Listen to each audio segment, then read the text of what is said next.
Hello, everybody. Welcome to today's show. You'll notice it's a little bit different because I've got Mike from the 1980s again. Hi, Pete. How you doing? I'm very good, thank you. This is not Mike from the 1980s. Mike from the 1980s had a pint in his hand. I distinctly remember that.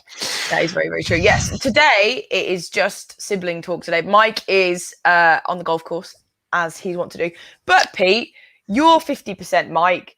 I'm 50% Mike. Together, we make a full Mike. Some would say I'm more than 50% Mike. Oh, yeah, 75 probably. Yeah, probably, yeah. So, but yeah, no, there's a definite Mike vibe here, even though he's not present today. Yeah, the Mike Ames show is still real. So, Ped, today we're going to be talking like your area of expertise, sort of within the business, is definitely content. It's what you know and love the most, and we're going to be talking about using content to attract great candidates. But I would be interested to see out there if anybody has used content in this way, and if you have, please let us know in the comments. I always like to trip Pete up with things, so I very much appreciate that. But obviously, Pete, this topic today is because last week, Mike and I spoke about EVPs, and this is how we followed on. But for those people who missed EVP, can you just give us a little recap on what it stands for and exactly what it is? Yeah, sure. So EVP stands for Employee Value Proposition. And what it is it's basically the whole package of benefits to an employee if they choose to work for you over and above someone else. So obviously a big part of that is going to be wage. You're going to want competitive wages. It's hard, especially in the current market, to get talent in if you're not that. But it's all of the other things. It's the culture.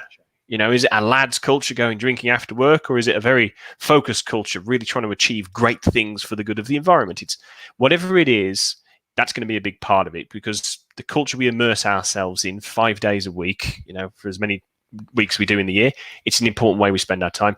It's about the opportunities. So is the development opportunity? Do you sponsor me? Am I given access to things that normally in a bigger business I wouldn't, or in a smaller business I get projects that we don't get? All of those kinds of things. So what's the opportunity for my self-development if I come and work for you?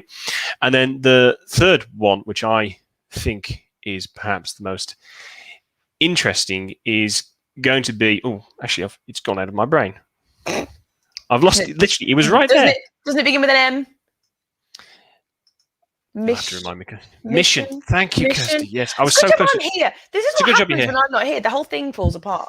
It is Mission, and it's strangely, it's the one I think that can forgive the most sins in the other place, right? Because a lot of people, you know, people become teachers because they believe in the education of kids, the mission of that, and they give up on all sorts of different opportunities for better paid work or easier work for more money. Mission really is important. So if you are doing something as a business, which is really interesting, people will buy into that. They want to know that they're going to spend their 9 to 5 doing something with purpose and impact. Okay. All right. See, now it's interesting though, because when you were explaining that, you know, we're here to talk about content today. So when I think of content, I think of adding value to my network. I think of promoting my capabilities, promoting my credibility. I think about, you know, giving opportunities for interaction with my network.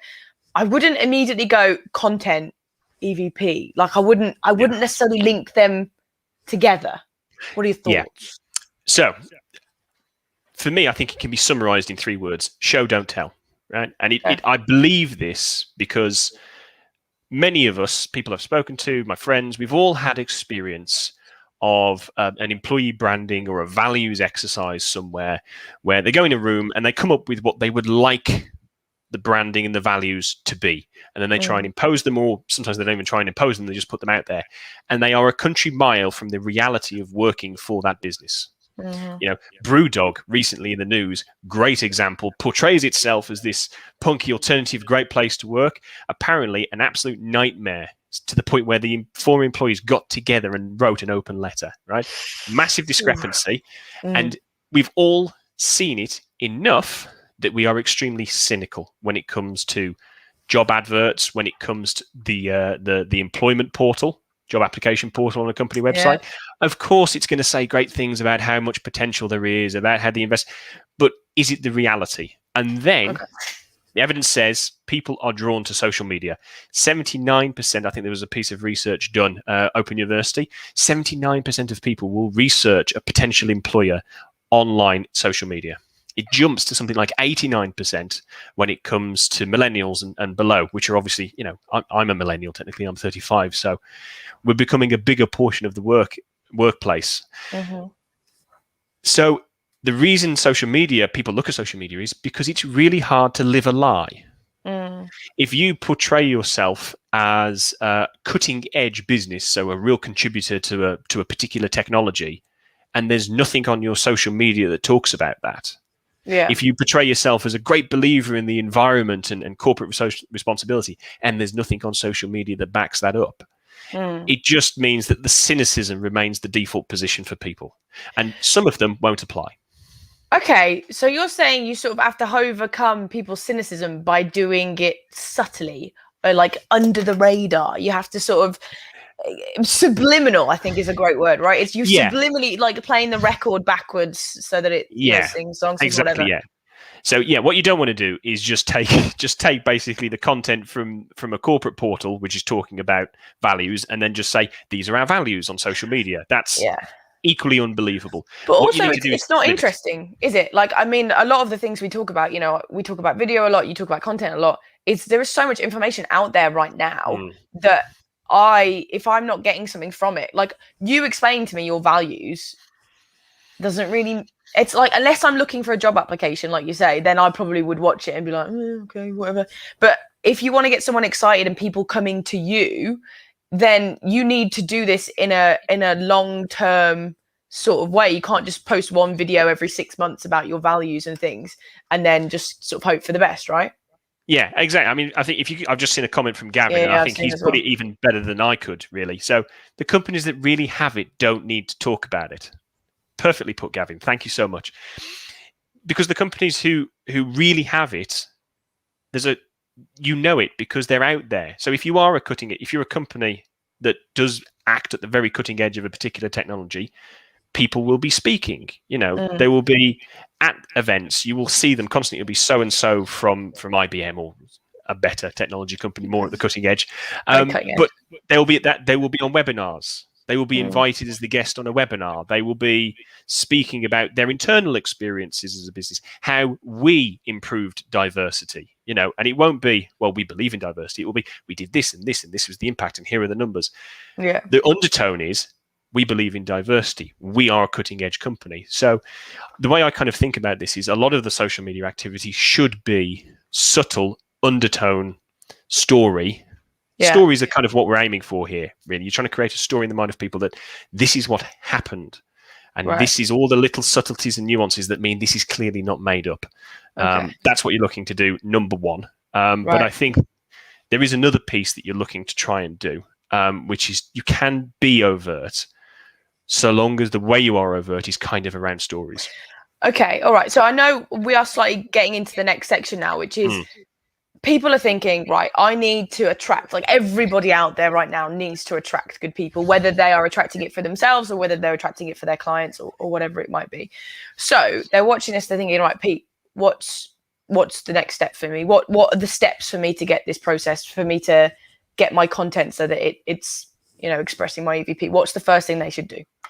Okay, so the key thing that I'm trying to get across through all of this EVP conversation and content is authenticity, right? So you're going to have to be authentic. You're going to have a genuine EVP. And by that, I mean, not what would you like it to be, but what is it?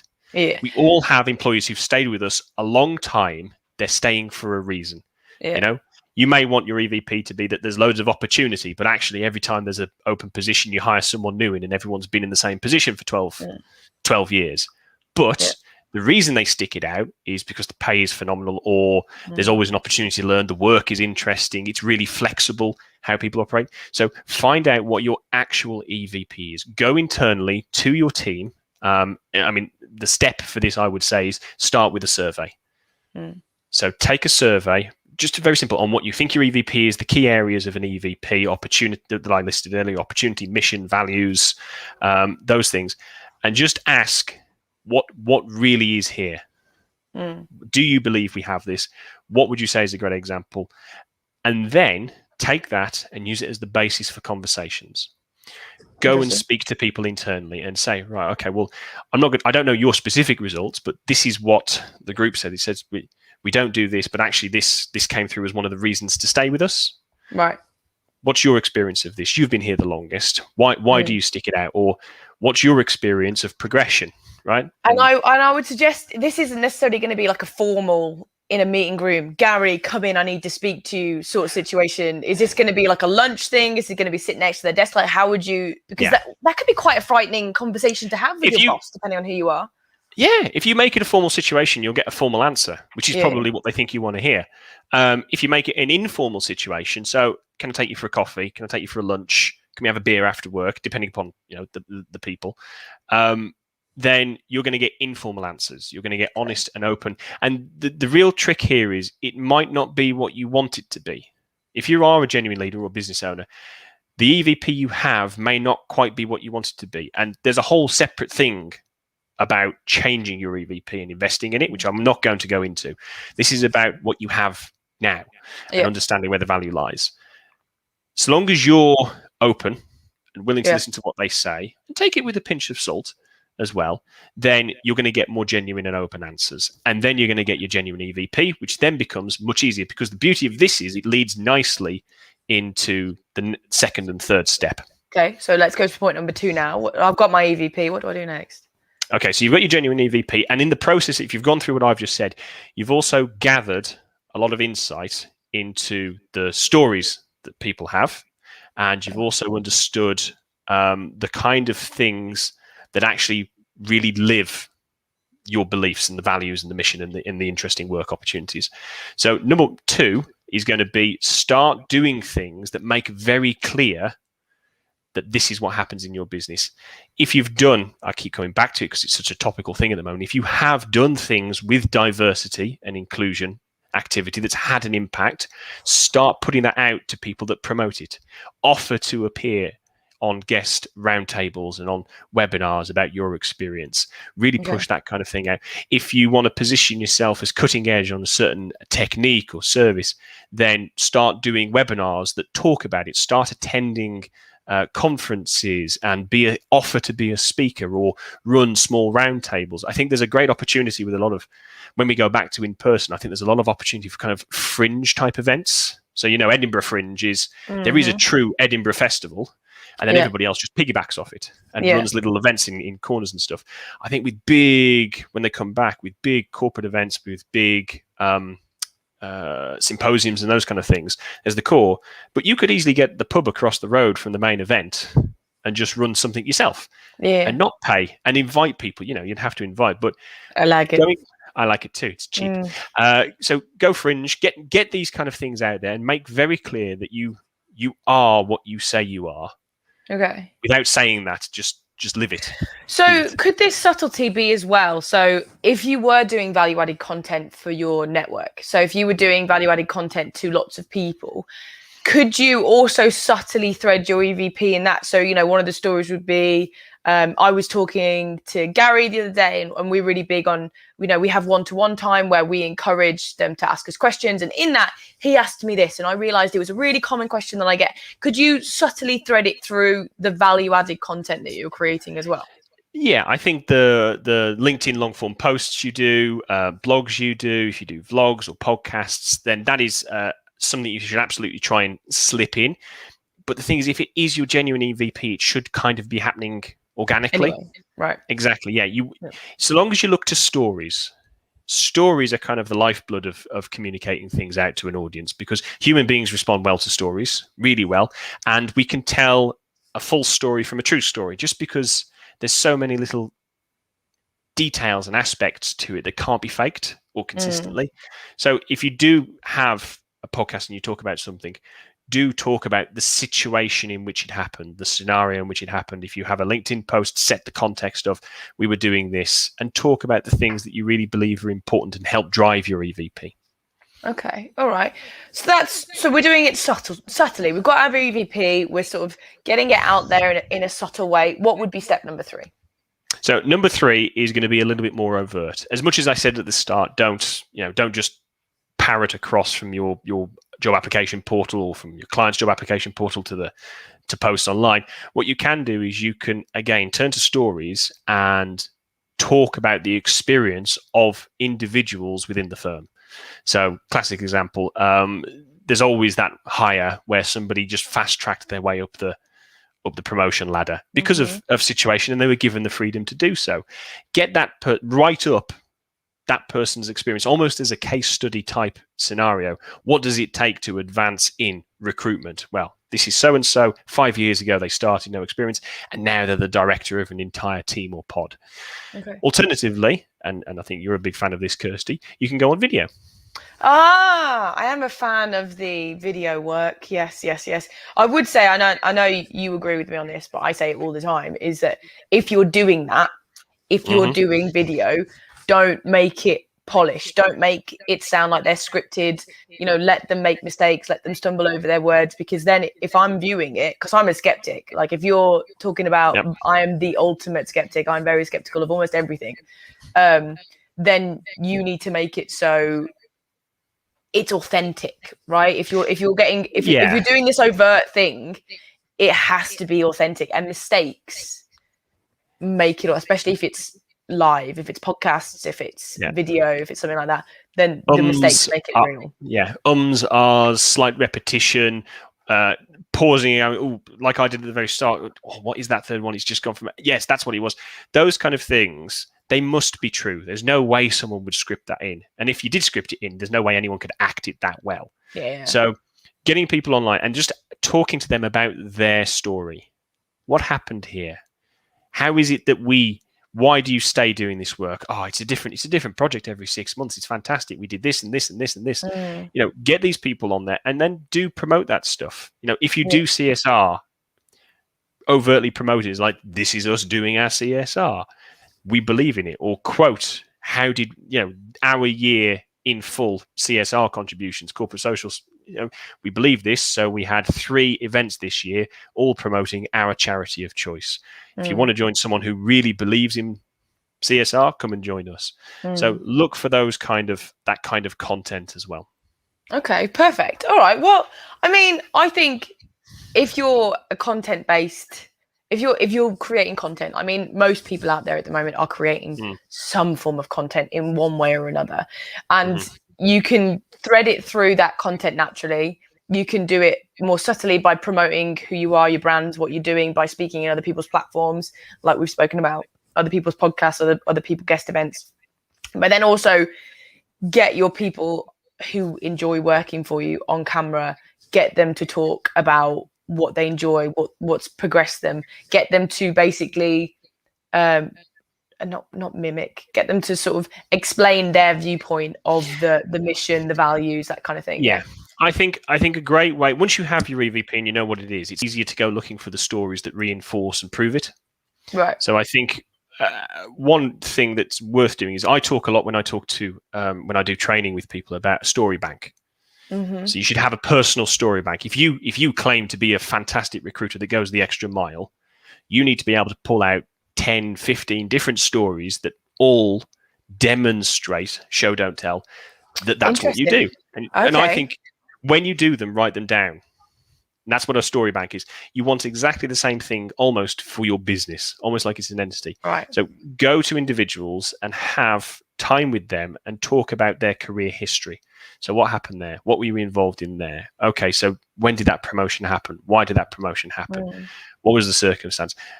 How did you enjoy that work? Those kind of things. And take their answers, and those are the stories that you can then quote and talk about.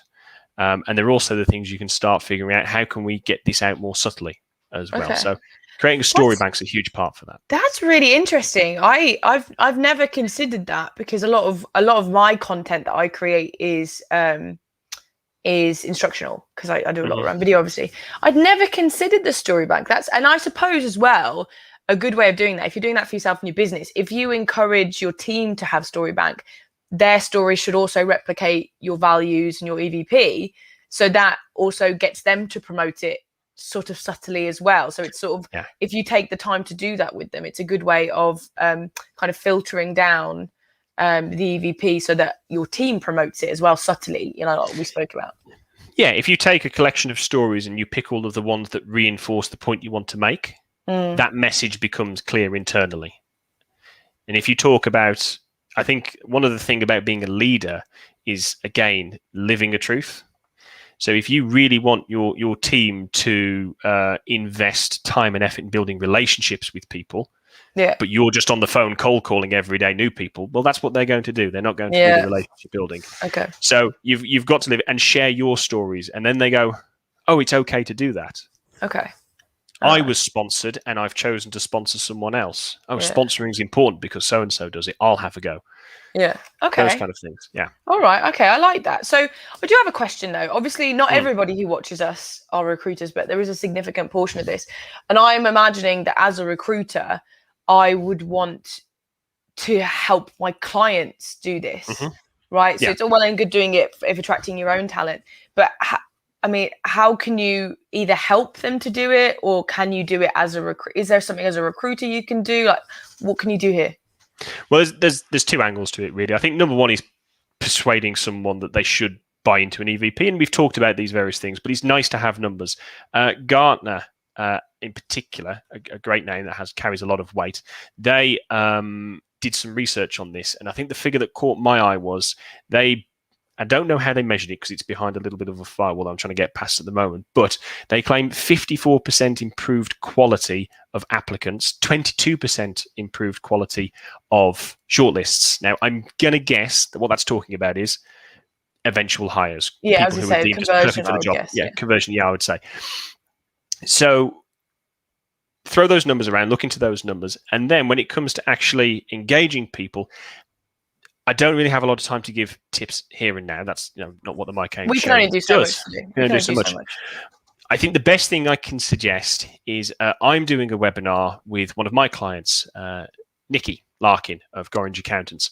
She represents small business at the government level, runs her own accountancy business. So she's very finger on pulse of what's appealing to SMEs and others.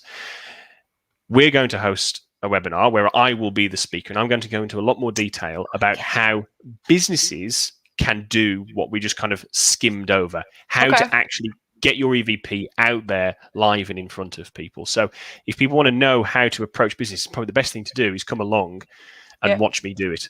And it's free. And then it is free, absolutely free, yes. And if anyone is interested, I will pop the link. Well, if anyone's interested, put it in the comments.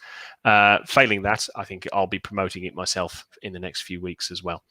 Perfect. Okay. Well, I think this has been a very good show. I mean, I think, obviously it's my show anyway, but having 75% Mike here as well has been excellent. So just the way I like to round this off, how I live this show is I like something that's really practical. So we've had a lot of things. The story bank, I think, has been a really practical thing. We've spoken about other things but they're doing this now. They want to start promoting. They want to start attracting new people. They want to start growing their team in a really powerful way. First step, the first baby step that they could do as soon as they stop watching this video, what is it? Go and find a survey tool. SurveyMonkey is a free one. Yeah. Knock up a fast and quick survey that asks about what you believe the EVP is. Yeah. Make sure it's anonymous. Yeah. And send it out to people and do a mix of how much do you believe this statement is true, 1 to 10, confirm, and where it is. But then also ask, what do you believe makes the work interesting? What do you believe? Where do you think the opportunities lie within the business? What are our mission? What are our values? What are the things we do that represent that? And start fishing, and then take that information and then go and have those conversations with your employees informally in safe places and start figuring out your true EVP. Well, okay. I think that's a marvelous step. Okay. Well, I've done it again. So we're rounding off now. And normally what I would do is I would say who we've got on next week, but I forgot to look again. I need to start. This is what happens when Mike's not here. I fall apart. But I mean, we will be back next week in the same way that we are always. Thank you so much to Pete for being here today. Thank you so much for sharing with us about EVPs. Thank you to everybody who's been watching. Sorry about the mix-up. There was Mike was a little bit of a silly Billy and scheduled things a bit backwardly on the back end, which is why we've had to do it in a different way today. So thank you so much for watching, and we will see everybody next time. See you on the feed.